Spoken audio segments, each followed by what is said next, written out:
Nationwide, the measles outbreak has hit the second highest level in 25 years. According to the Centers for Disease Control, there have been more than 555 cases of measles this year, and it's only April. Yeah, joining us this morning live on King 5 Mornings to talk about how contagious measles can be and maybe what you parents can do about it, Dr. Lelach Rave with Everett Clinic. Thank you so much for being with us. We appreciate it. Thank you. So I guess first I want to ask, what are you hearing from parents now that we know how big this outbreak is? It's growing. Are you hearing from parents that are saying, vaccinate my kid now? And what do you do? Absolutely. I would say at the Everett Clinic, we have had hundreds of parents call us asking if they can bring their child in even early because they're worried and they want their children to be protected. That's an encouraging sign, I would say. Absolutely. Actually, I think the most encouraging statistic I've heard is that in Clark County, where the measles outbreak really is centered, they've had a 500% increase in measles vaccination since the start of the year. Good. People really are responding. So when a parent calls your office and says, okay, my child, they want to make sure that their kid is up to date, or perhaps maybe they haven't gotten the vaccinations, they said no in the past, and now they want to. What's the advice you're giving parents, and what should parents know about that? So the most important thing is the vaccine works, it's very effective, and it's safe. So the standard time to vaccinate children is at age 1, so at 12 months, and then a booster usually at age 4 or 5 before kindergarten. And so if the child has passed those milestones and hasn't had the vaccine, they can bring them in right away and get that vaccine. Do they have to get two? One and then the booster later? They do, okay. Yes. Okay, right. We've also been hearing a lot of efforts in Washington State, too. I believe this week, members of the state legislature passed a measure that prevents people from getting the exemption, right, which has been one of the sticking points. Is that a good thing, you think?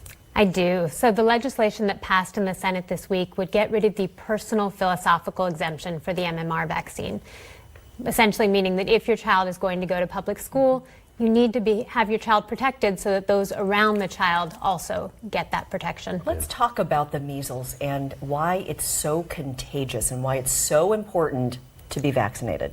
It is one of the most contagious diseases out there. So 9 out of 10 susceptible people who are in contact with someone with the measles will catch it. And you don't even have to have direct contact. The virus remains alive on surfaces and in the air 2 hours after someone passes through a space who has the measles. And you can pass it to someone without having the symptoms yourself, so you don't even know. Exactly. Right? People are contagious 4 days before they have the rash and 4 days after even. So without knowing it, people can end up passing it along. And when it comes to vaccines, it's a matter of science. I mean, we've beaten the measles, right? We've beaten polio. We've beaten these diseases. Is it frustrating for you to see this happening mostly among unvaccinated people? The people getting the measles were not vaccinated. What's most tragic about that is the people who can't get vaccinated. So you're right, it is frustrating when people pass up the opportunity because they could keep their child safe. But folks who have children under a year of age who can't vaccinate, they don't have that option. And children who are really sick don't have that option. I have a patient in my practice who has a liver transplant, and he will never be able to get that vaccine.